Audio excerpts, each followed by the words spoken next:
Young kids, they're tracking mud day in and day out. Kids love to get messy, and this mat is supposed to keep those messes from coming inside with them. It got dirty. It's called the Clean Step mat. Does it work?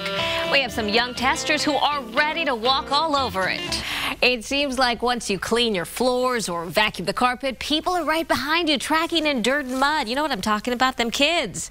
But this week's featured product in our Does It Work segment is supposed to solve those messes. CW33's Tommy Noel had some youngins try out the Clean Step mat. Ooh, it's playtime!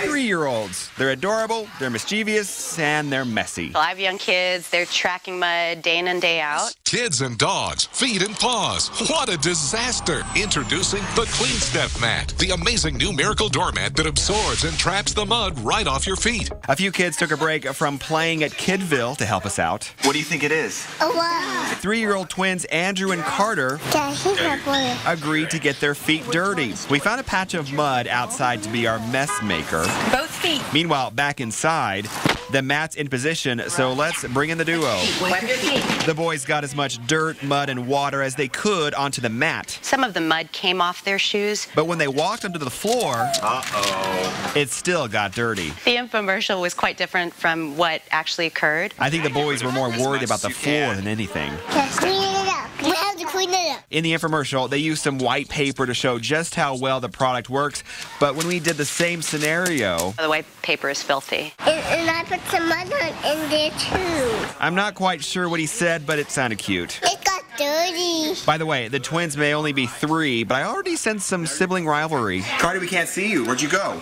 No, don't block him. Back to the mat. Time for your official review. From a kid's standpoint, did the mat work? No. Look at him, only 3 and already an honest consumer. Now, from an adult's view, I'm not sold. I think for that price point, I could probably get a more attractive, equally effective mat. speaking of price, we paid $15 for the Clean Step mat at Walmart, and many agree the thing is pretty ugly, even without all the mud. As for a grade, It's a D. the mat's a dud, but this piece will help Andrew and Carter's celebrity status. Who has more girlfriends? Me. Oh, how many girlfriends do you have? 18. Mom, keep a close eye on those boys. In Dallas, Tommy Noel, CW33 News.